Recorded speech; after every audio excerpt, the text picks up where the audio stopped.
자, 형사정책의 연구 대상입니다. 연구 대상은 형사정책이라고 되어 있지만 범죄학도 마찬가지입니다. 연구 대상은 똑같아요. 자, 그래서 연구 대상으로 볼 것이 범죄가 있고, 그리고 범죄인이 있고, 그리고 이제 피해자가 있습니다. 이 세 가지를 배울 텐데요. 자, 이번 시간에는 이 범죄를 봅니다. 자, 범죄에는 첫 번째 형식적 의미 범죄와 실질적 의미 범죄가 있는데, 자, 형식적 의미 범죄란 법률 밑줄, 법률이라는 형식을 통해서 범죄 행위로 규정된 것을 말합니다. 형법 배우시는 분들은 쉽게 이해를 할 텐데요. 형법에는 어떤 것들이 규정되어 있나요? 살인, 상해, 강도, 강간, 절도, 사기, 공갈, 이런 것들이 규정되어 있잖아요. 그래서 형법에 범죄 구성 요건으로, 즉 법조문에 규정된 행위, 이것이 바로 형식적 의미 범죄인 것이죠.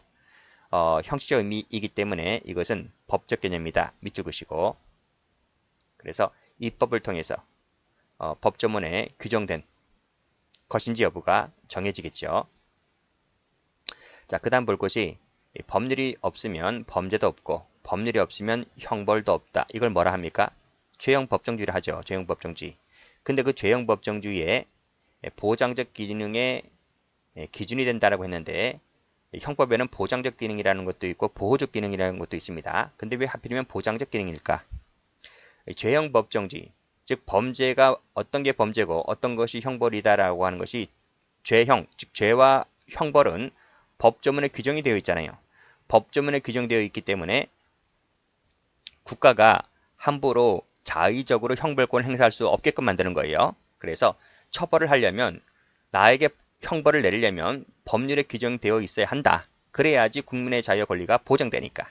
그래서 보장된다는 말이 여기서 나오는 겁니다. 그래서 형법의 보장적 기능의 기준이 되는 것이 죄형 법정주의에서 얘기하는 것인데 이것은 형식적 의미 범죄와 관련이 되어 있다. 이렇게 이해하시면 되겠어요.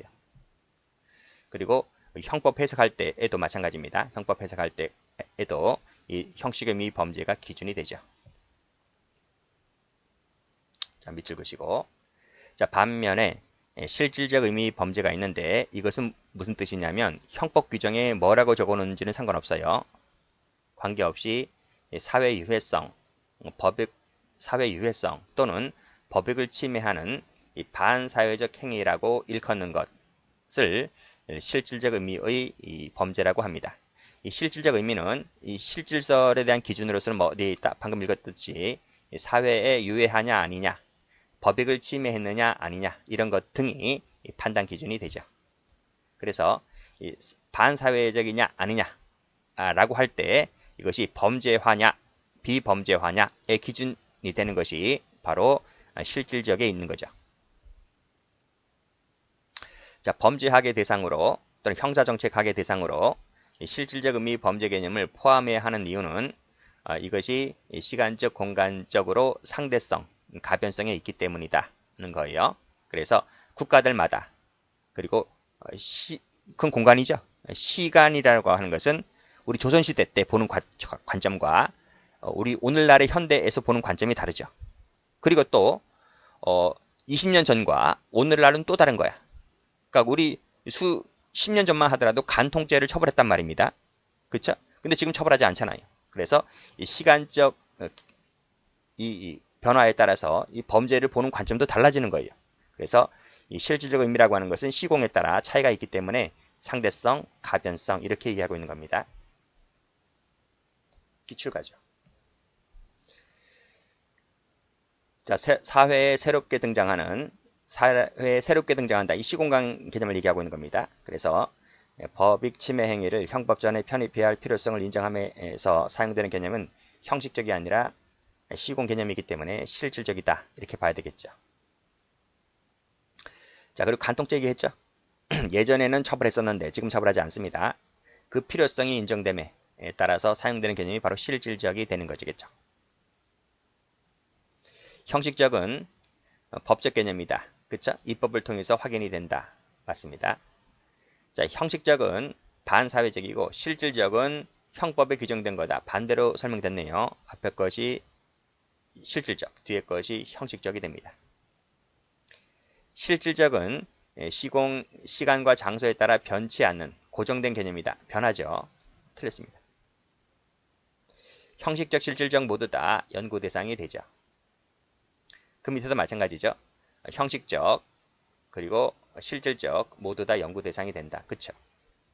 실질적인 기준으로는 사회 유해성, 법익 침해성이 있다. 맞습니다.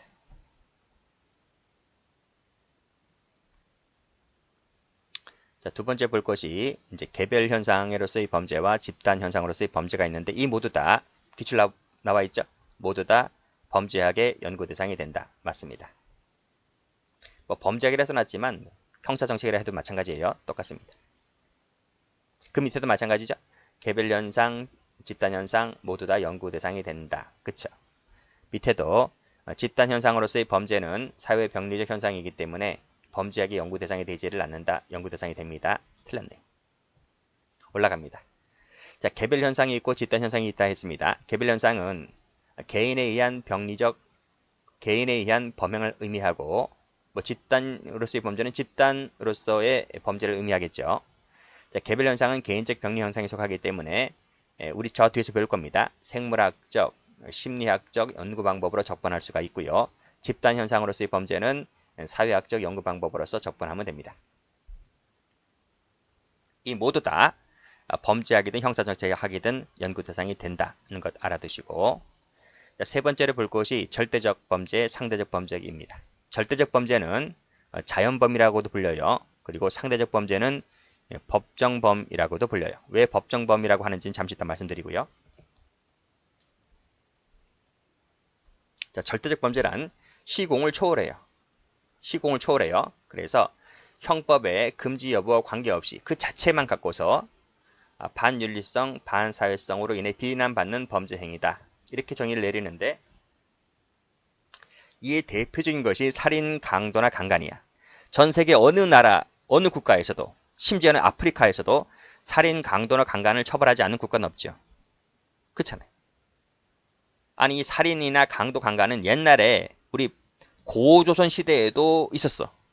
거기는 절도도 있었습니다. 그렇죠? 자, 그래서 이런 것들을 우리는 이제 절도적 범죄라고도 이렇게 부른다고 하는 것이고, 가로팔로는 이 절도적 범죄를 자연범이라고도 불렀다. 이렇게 보시면 되겠네요. 근데 이 절도적 범죄에 대한 비판점은 뭐냐면, 오늘날은 일정한 법질서 체계를 떠나서는 이런 개념이 존재할 수가 없기 때문에 오늘날에는 이런 개념이 인정되지 않는다. 이렇게 참고로 봐두시고요. 상대적 갈게요. 상대적은 시간, 장소를 제약을 받아요. 제약을 받는다. 그래서 이 범죄를 일정한 국가의 법질서와 관련해서만 정의될 수 있는 범죄다. 이게 무슨 말이냐면 그 나라 국가에서 처벌하는 규정이 있을 때만 처벌된다는 거야. 그래서 국가의 법질서, 일정한 국가의 법질서와 관련됐다는 말이 그 말입니다. 시간, 장소의 제약을 받는다는 것은 어느 나라는 처벌하지만 어느 나라는 처벌하지 않는 것도 있죠. 대표적인 것이 간통이야. 낙태, 성매매. 간통죄 처벌하는 국가 있습니다. 그렇죠? 지금 우리나라는 간통죄 위헌 결정 받았기 때문에 형법 조문에서 삭제됐지만 헌법재판소가 간통죄 위헌 결정을 내릴 때 전 세계에 있는 국가를 다 조사해봤어. 처벌하는 국가도 있고 안 하는 국가도 있고. 낙태도 마찬가지고요. 성매매 마찬가지입니다. 성매매 합법화하는 국가도 있잖아요. 그런 것처럼 시간과 장소 제약을 받는 것이 이제 상대적 범죄다. 우리나라도 뭐 과거 조선시대에는 처벌되지 않았던 것이 오늘날 처벌되는 경우도 있고요. 또는 낙태, 지금 낙태도 마찬가지죠. 낙태도 2019년도에 헌법재판소에서 헌법 불합치 결정을 내렸는데 언제까지 개정하라고 했는데 국회가 관심이 없는가 봐. 지금 당파 싸움이나 하고 있고요. 언제까지 개정하라고 했는데 개정하지 않았기 때문에 지금 사문화됐습니다. 그래서 같은 동시대에 살고 있으면서도 이것이 죄가 되는 경우가 있고 안 되는 경우도 있다. 그래서 시공간의 제약을 받는다. 이것이 상대적 범죄 이렇게 부릅니다. 자, 기출 가보죠. 자, 자연적 범죄 개념은 시공을 초월하여 인정되는 범죄 행위다.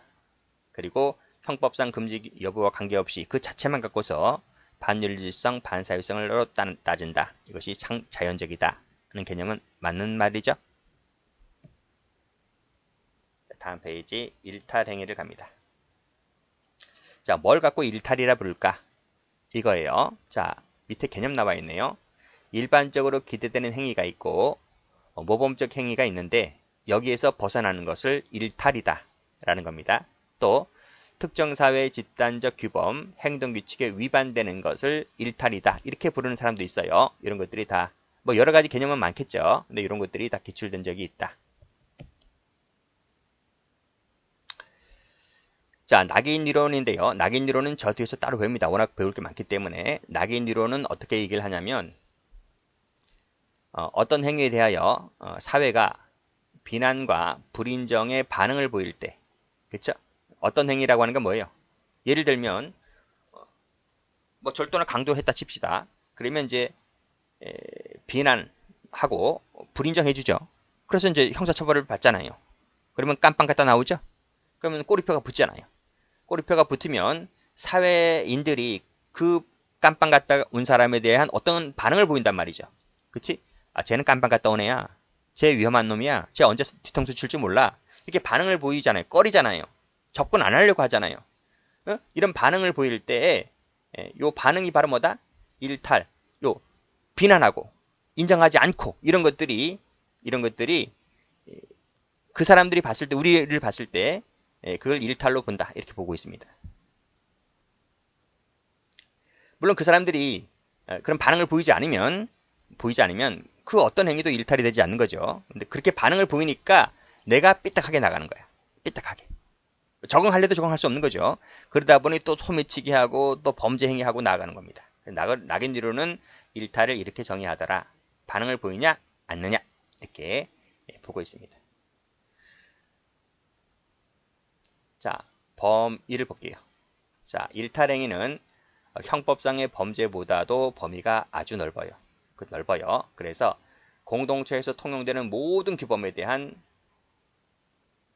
침해가 일탈로 여겨지는 거죠. 그러면 형법상의 범죄보다는 범위가 넓다고 보고 있기 때문에 그림을 한번 그려보면 이만큼이 일탈이다 치면 형법상의 범죄는 작은 거야. 요거보다 작죠. 요만큼 해당하겠지. 그래서 요것이 이제 형법상의 범죄가 되는 것이고 그 범죄보다 더 넓다.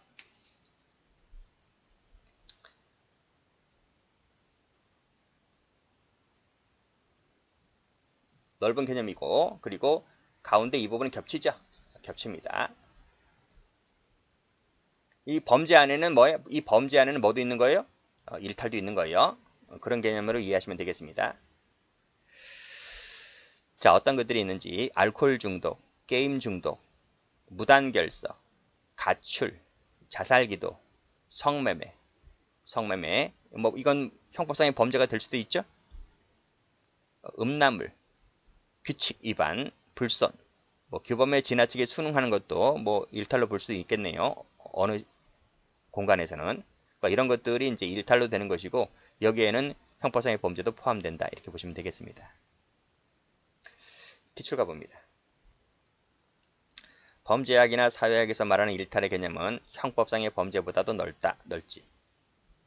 법규범은 사회규범의 일부에 불과하기 때문에 항상 일탈이 범죄가 되지는 않는다. 그쵸? 범죄보다 넓다 했기 때문에요. 낙인 이론가들은 일탈을 정의할 때 반응을 중시한다. 반응 중시해요. 자, 비범죄화 정책을 수립할 때 일탈은 중요한 판단 기준이 된다. 안 돼요. 자, 일탈은 범죄 행위뿐만 아니라 뭐까지 포함된다? 알코올 중독, 자살 등등 이런 것도 포함된다고 본다. 그쵸? 넓으니까요. 범위가. 밑에도 마찬가지고. 밑에도 마찬가지죠. 알코올 중독 등이 포함되고 형식적 의미 범죄는 그치? 일탈로 해당한다? 포함된다니까요. 포함된다. 그 밑에 일탈의 범주 안에는 범죄가 포함된다니까. 그치? 포함되기 때문에 이 범죄가 바로 형식 의미 범죄입니다. 포함되지만 범죄의 범주 안에 일탈은 포함되지 않는다. 겹치는 부분이 있어요. 겹치는 부분이 있기 때문에 포함된다고 봐야 되겠죠. 완전히 포함되지 않는다 이렇게 말하면 안 되는 거예요. 자, 한 사회에서 일탈은 다른 사회에서도 일탈이다. 아닐 수도 있는 거예요. 이렇게 단정적으로 말하면 틀립니다. 자, 그 다음 볼 것이 피해자 없는 범죄, 요걸 볼게요. 앞에서 이 암수 범죄할 때 약간 설명드렸는데, 범죄로 규정이 되어 있지만 그 위험성을 수반하지 않는 범죄를 말한다. 대표적인 것이 요 마약, 요 성매매, 도박, 간통, 동성애, 동의낙태 이런 것들이 피해자 없는 범죄로 흔히 거론되는 것들이에요. 아니, 마약 복용이 피해자가 없다고? 어? 그렇잖아. 도박이 피해자가 없어? 도박 잃은 사람은 피해가 없겠지만 도박해서 잃은 사람은 피해자 있는 거 아니야? 이렇게 생각할 수도 있는데 학자들은 이렇게 봐요. 그래서 그런 약간 의구심도 있지만 일반적으로 이렇게 보니까요. 이렇게 이해하시면 되겠습니다. 이 피해자 없는 범죄 관련해서 약간의 관심을 가진 때가 요 낙인 이론 같들입니다. 그리고 상징적 상호작용론인데 요것은 이 낙인 이론가들이 얘기하는 거야. 상호작용이라는 게 뭔지 아세요? 상호작용이라는 것이 요 반응 때문에 그래, 반응. 이게 반응. 일반 사람들이 깜빵 갔다 나온 사람에게 어떤 반응을 보이니까 나는 그 반응에 멈칫하는 거지. 그래서 거기 적응을 못하는 거지. 그래서 나는 또 다른 일탈로 나아가는 것이고. 그래서 요 낙인 상징적 상호작용이라는 말은 어디서 쓰는 말이다? 낙인 이론가들이 쓰는 말이다. 이렇게 보시면 되겠고, 낙인 이론 할 때 자세히 설명드린다 그랬습니다. 특히 요 피해자 없는 범죄가 낙인 이론가에서 상당한 관심을 받게 된다. 이렇게 그 정도까지만 이 시간에 정리하시면 되겠어요.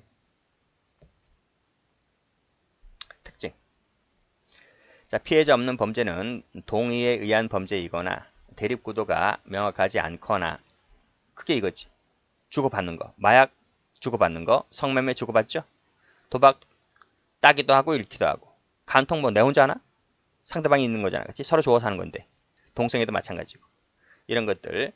동의에 의한 범죄나 대립구도가 명확하지 않거나 또는 공공범죄 뭐 등등 이런 범죄라는 특징이 있어요. 공공법익이라고 하는 것이 바로 이 성매매라든지 도박 같은 경우, 간통 같은 경우가 이제 공공법익에 속한다고 볼 수가 있겠죠. 보통 암수로도 많이 빠지고요. 그리고 또 피해자가 없는데 굳이 처벌해야 되느냐. 그래서 비범죄화하자. 이렇게 논의가 되기도 하는 것들이 이제 요 피해자 없는 범죄다. 이렇게 볼 수가 있겠죠. 기출갑니다. 피해자 없는 범죄는 연구 대상이 아니다. 대상이 됩니다. 마약, 매춘 이런 것들이 여기에 해당된다. 맞습니다.